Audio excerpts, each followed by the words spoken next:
Welcome to On the Job with PORAC, your go-to place for public safety and officer rights, giving you the news you need to know and discussing the issues that matter.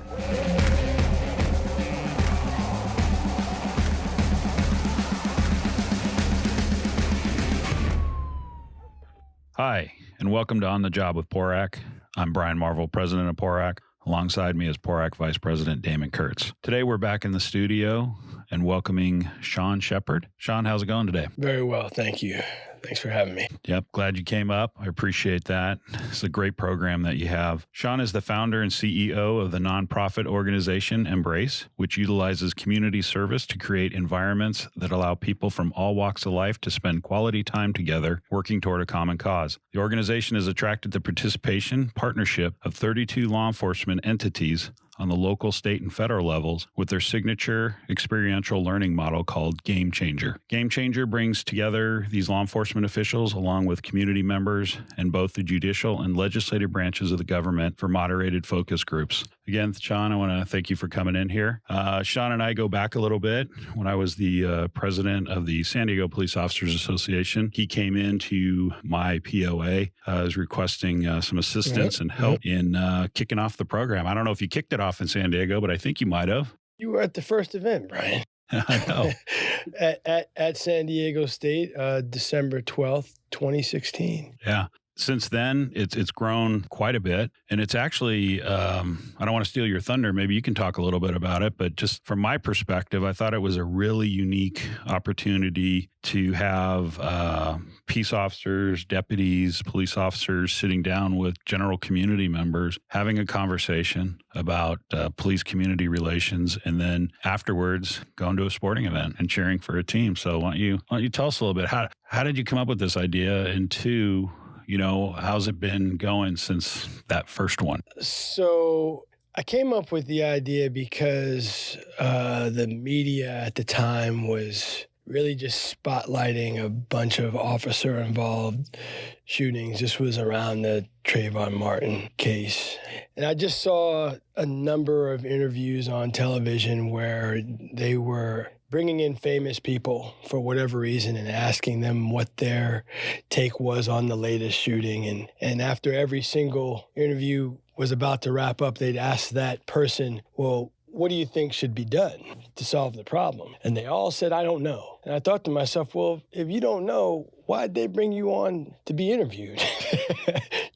If you don't have a solution to the problem, you just there to talk about the problem. So I was really distraught about the racial wedge that was jammed and inserted into the problem, and that wedge predates all of us. I mean, a lot of the problems that we're experiencing now go back to the formation of this country. And so if you think about it, we're at a point in our nation's history where we still have fewer years as a free country than we do as a slave country. And it explains a lot of issues that we have in our country, especially as it relates to law enforcement. I mean, the laws that were on the books a long time ago, guess who was slated with addressing those laws and enforcing those laws? Whether you agreed with the laws or not, law enforcement, and you can say the same thing about today, your job is to enforce the law that people make, here in Sacramento and in Washington, D.C. And my background is in sports. I wasn't here 5 minutes, and what were we talking about amongst everybody here? We're talking about some sport, we just got done talking about football. Right, yeah. And before that, we were talking about hockey. And we can say today that sports brings people together, whether it's the fans or the people on the team. But if you go back 70 years ago, that still wasn't the case. So your favorite sport's hockey, right? Your favorite sport's hockey. What's your favorite sport? He's not a hockey guy. Not much of a hockey guy.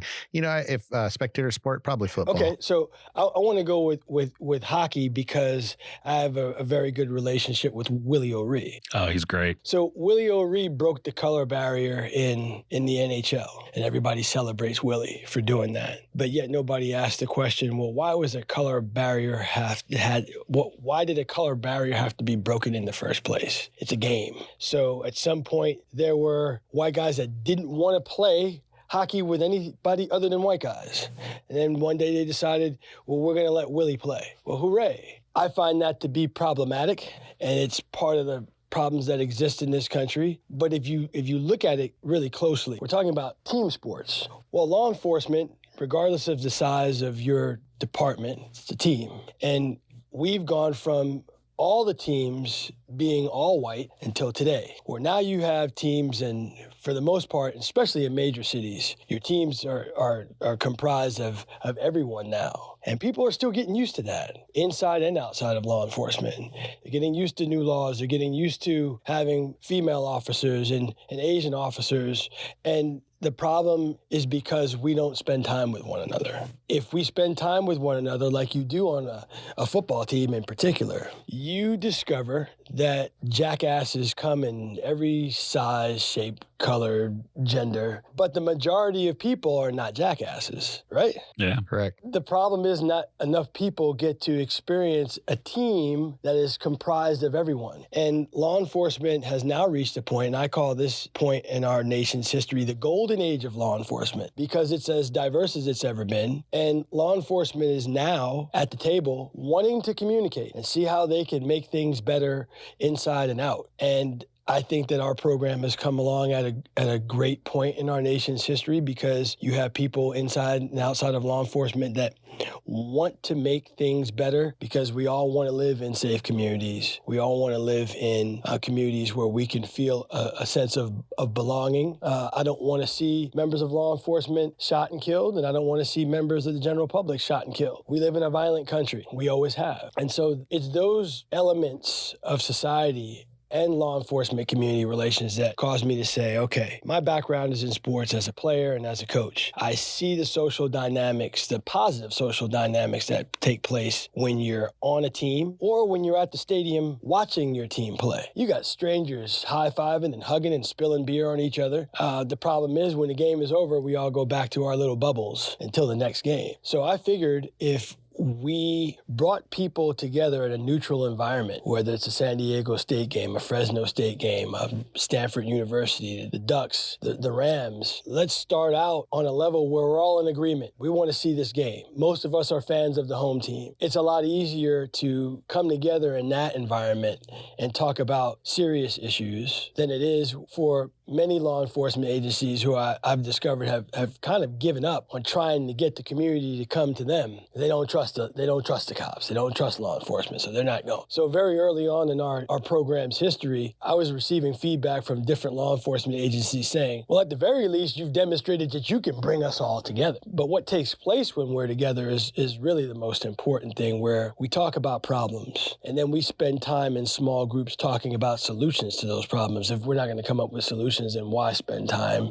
together? We can talk about problems and complain till the cows come home. Let's take a step back. So to let people know, when you plan an event, you are partnering with a law enforcement agency or a couple, and then you reach out into the community to get people there. So they meet before the event, they have a conversation, they break bread, and then after the event, they go to, or after the discussion, then they go to the event, the sporting event. Yep. So I'll take you through a run of show. Yeah. Why don't we do that? So we have 7 members of law enforcement and about 15 members of the general public come together 3 hours before the start of a collegiate or professional sporting event. When they walk in the door, they'll find their name placard and they'll sit down and they'll fill out a waiver form that allows us to use their image and likeness. And then they will take a pre-perception survey. So we're gathering baseline data on what the cops and what the non-cops think about law enforcement community relations. And then our moderator will take everyone through what they can expect and what the rules of engagement are at a game changer event.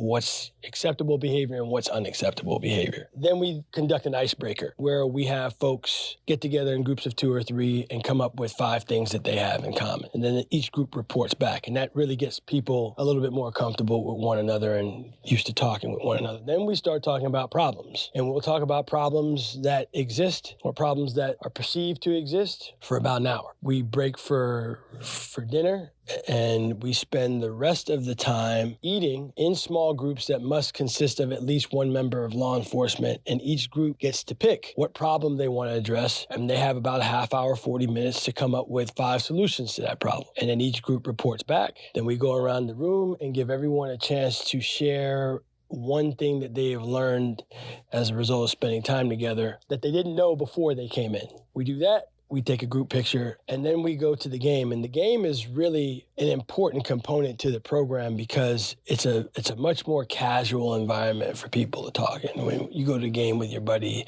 you're watching the game, but you're talking about life at the game. It's really where you get a chance to get to know one another. And so Post heard about our program, and we're now a Post-accredited law enforcement community relations model that all members of California law enforcement who have a Post ID will receive 5 hours of community policing, continuing education units through Game Changer, and they'll also receive 2 hours of interpersonal communication, CEUs. And it really is a result of the time we spend talking and listening to one another in a formal environment, which is the focus group, and then at the game, which is an informal environment. Yeah, it's a really neat program that you got going. I mean, communication is probably the hardest thing we do, irregardless of what the issue is trying to get our message across in a way that the other person understands where we're coming from. And it's funny you mentioned the team sports and just how you learn real quick when you're in a team, how different everybody is. Right. And, when you were talking about that, what made me think about, and Brian and I share this, is,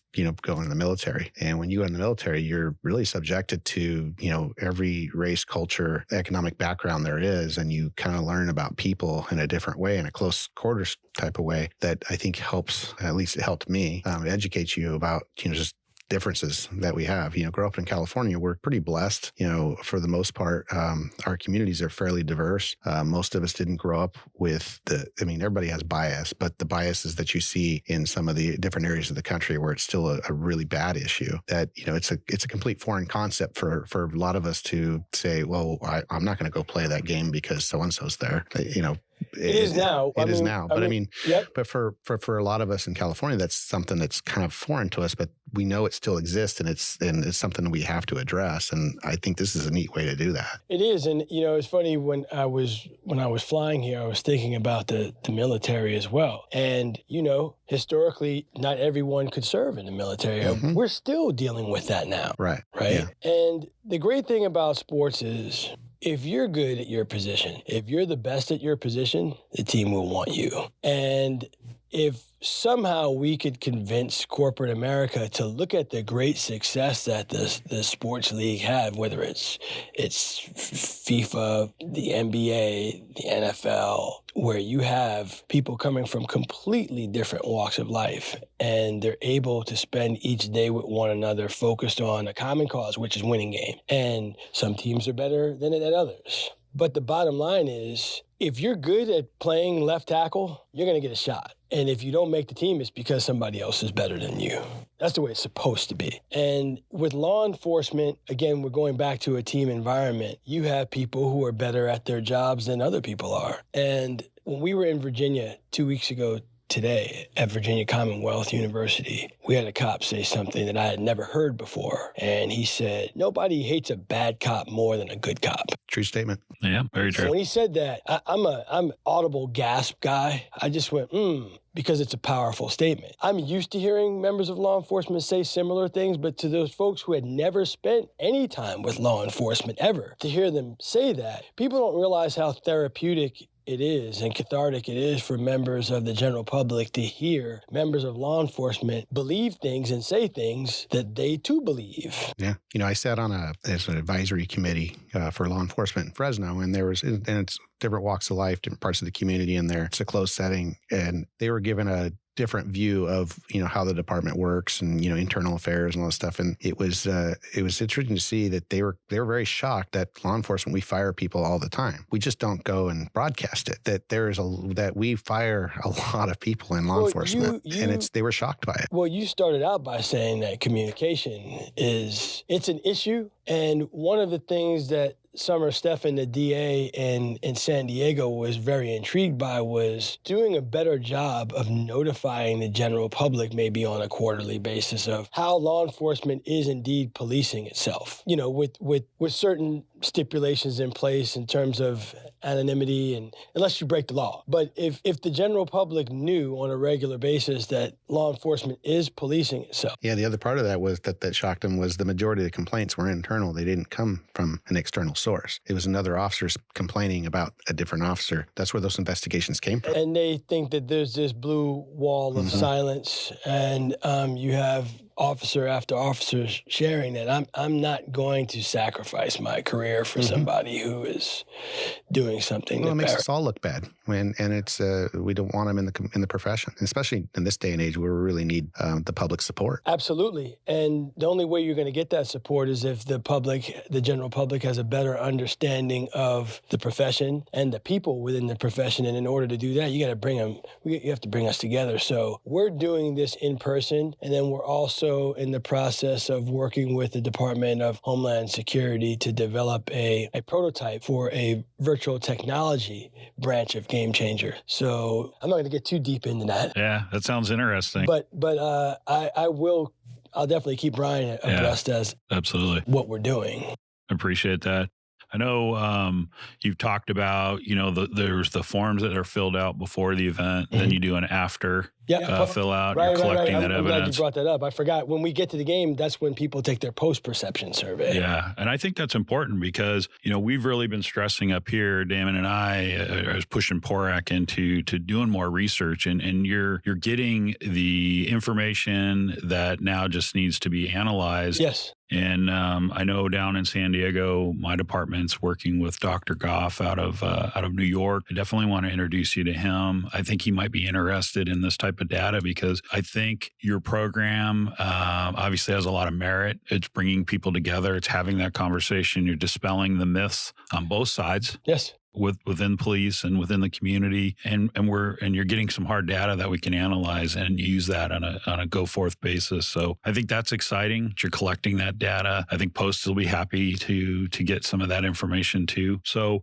where do you see the program moving now? I know you're expanding to other agencies. Is there like a next level for this? You talked about the virtual pieces there, but is this is there a possibility of maybe having multiple programs going at the same time in a variety of locations? Is that a possibility? It's a goal, but since the feedback that we've received from state and federal government is that nobody's doing what we're doing. Well, I'm saying your organization, does it have the capacity at some future time to be doing it in multiple states at one time? As we speak, no, but with resources, yes, and that whole technology piece is going to enable us to leverage the amount of people that we're able to bring together. I mean, we've reached a point where, as I shared with you in the car, Brian, we have over 1,000 unique participants, and we've only done an analysis on 446. So San Diego State University's Institute of Public Health did our first data analysis in 2018, and it wasn't a thorough analysis. They probably did a quarter of what could have been done. But now that we're at 1,000, if you ask any researcher, that's a ridiculously healthy number to do a study on. And so we're looking forward to seeing if this next analysis is as encouraging as the first analysis, because the first analysis demonstrated that this program does indeed change perceptions of participants and changes the behavior of participants, which is what we want. We want more peaceful outcomes between law enforcement and the general public. And in order to do that, we're going to have to change behavior.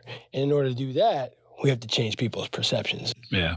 And I think it comes down to just an overall general respect for everybody involved. And like you said, to get the peaceful outcome, there has to be some modicum of respect amongst us to where, we're having a contact and, if we're having a mutual conversation, that there's a healthy respect for me, there's a healthy respect for you. So it doesn't escalate and become either a fight or a deadly force incident, to where we can have a conversation and we can both go our separate ways, doing what we're doing. So I think that's good in a sense of having all of these people come together and having that conversation. My other question for you is, obviously, Super Bowl was just recently. There were some NFL Player Association is involved in a lot of the criminal justice reform type stuff. Well, it's not the NFL. It's the Players usually, Association. Right. It's not the NFL player. Have you had any contact with any of the pro sports figures themselves or their organizations to maybe want to jump in on this and be a participant? Because I think this is a great opportunity for us to build that foundation with those individuals to also dispel some of the myths that they may have because of the occupation that they're in. It's a great question. And in order to answer the question, I first have to know the answer to what is their ultimate intent. Yeah. Right? Right. Because if you watch the Super Bowl, one of the commercials that they ran was with Anquan Boldin, who used to play, well, he's from Florida. I think he played for Phoenix. Well, our first major media hit was with the NFL Network and Anquan Boldin. He came to our event at Ohio State in Columbus, Ohio, and I haven't talked to him since. I haven't said a word to him since. So I agree with you. What we're doing should be of interest to the NFL in particular. But, you know, I can't worry about what they're doing. We're on the ground doing the work every day. And I know it's a matter of time before this model becomes attractive enough for whomever that wants to help us leverage the amount of people that we are impacting. And, you know, truth be told, we wouldn't have a program if law enforcement didn't want to get involved in it. And that's where I started. I started with Shelley. Right. It's Chief Zimmerman, former chief of San Diego PD. Immediate past chief of the San Diego Police Department. And she and I, ironically enough, met through an Ohio State connection that we had. Ohio? Yeah. Yeah, the Ohio State University. The Ohio, that's right. I forgot. Right. So I used to coach there, and she's an alum, and we were seated at a table celebrating mutual friend's 25th year in the clergy, and she and I started talking, and we discovered we had this Ohio State connection, and this happened when she was an assistant chief. Then maybe a year and a half later, 2 years later, she becomes chief, and I presented this idea to her. She got it immediately, and you know the roots of this program are San Diego, California. So, you know, I'm very grateful for 20 and 30-year veterans coming to me saying, veterans of law enforcement saying to me, I've never seen anything like this before. I've never participated in anything like this before. You know, you were talking about your guys were hesitant. Most members of law enforcement, when they are voluntold to go to a community relations event, they get yelled at for 2 hours. They don't get to respond, and then the event is over. Well, you're not going to solve any problems that way. If anything, people are going to dig in a little bit further. And it really is a matter of taking the time out to spend time with one another. When you talk about trust, you can only trust things that you're familiar with and those things that give you a reason to trust them. Since our society is still pretty, even though it's diverse, we're still living in our own little ethnic, religious, political bubbles, and there's a lot more bubbles than that. Game Changer is popping all these bubbles so that you turn around and you look and you realize we've always been in the same bubble. We've just created all these other little bubbles inside the big bubble. And once people, particularly teens, you know, part of our model is including juvenile probationers as participants in all of our events. Well, you know, juvenile probationers, just the nature of them winding up incarcerated or on probation. Some are on probation. Well, no, you have to be incarcerated to be on probation. They've never spent any quality time with law enforcement. And conversely, we just did an event at Loyola Marymount University last week where we had a 20-year veteran of LAPD say during the focus group, he said, I have to admit, I have never spent time with juveniles that are currently incarcerated in my entire career. So this is a first for me. And the kids echoed that sentiment. They had never been, when they walked in the room, they didn't know, they weren't told what they were going to. And a couple of them, when they discovered they were in a room full of cops, you know, I want to keep this PG, but a couple of the kids were like, we're doing what? Are we in trouble again? And when they realized they weren't in trouble, that they had an opportunity as equals to voice their opinion that what they said counts. You saw a lot of people change in less than 3 hours. Very powerful program. When's your next one? Our next one is March 11th with the LA Kings. There's an LA Kings fan Is he over there? He's over there. So our next event's with the LA Kings, and then we just found out yesterday we're doing our first LA Lakers event on the 18th, and then our first event with the Anaheim Ducks on March 20th. So we've got two NHL events and our first NBA event. Awesome. Yeah. Looking forward to it. Thanks, Sean, for coming in. And I think you do have a great program. I know when you brought it to San Diego, it was, you're trying to wrap your head around it. It's so new. And I mean, it's completely out of the box in what you're doing. And I want to thank you for the work that you're doing, because you really are bridging that gap between police, community, and trying to break down those barriers. So glad I know you. I'm definitely going to be staying in contact about more information. Maybe we can do another podcast in a year. I'd like to see where you're at in about a year and where that's working at. So again, thank you so much for coming in today. It was a pleasure, and I'm happy to be here. Happy to meet your team. Glad to know that everybody likes some sport here. I mean, it's really one of the things that connects us, and we should take advantage of that connection that we have. Absolutely. Do you want to plug some of your social media stuff? You got a Facebook page? Oh, yeah. Well, our social media, Instagram is GameChanger_USA. And then on Twitter, GameChanger_USA. Facebook, I think we're Embrace1. And we'll put all of that on our on the site too, but I just wanted to give you the opportunity to plug it. And the web address is GameChanger1.org. GameChanger1.org. Yep, GameChanger1.org. Check it out. Do you have photos and stuff of the events? Oh, yeah. All right. We love it. Well, thanks again. Thank you for joining us on this latest episode of On the Job with PORAC. We hope you enjoyed it, and we'd love to hear your ideas for upcoming episodes. Join us on all social media platforms, and be sure to tag us with your suggestions. Go to PORAC.org, PORAC.org, to learn more about California's largest law enforcement organization, representing over 75,000 public safety members. Make sure to check out our archived monthly podcasts on iTunes, Spotify, Stitcher, and wherever available. Lastly, we extend a thank you to all our PORAC members and our nation's law enforcement. Be safe and have a great day. That's it for this episode. Make sure you tune in next time as we discuss the issues that matter.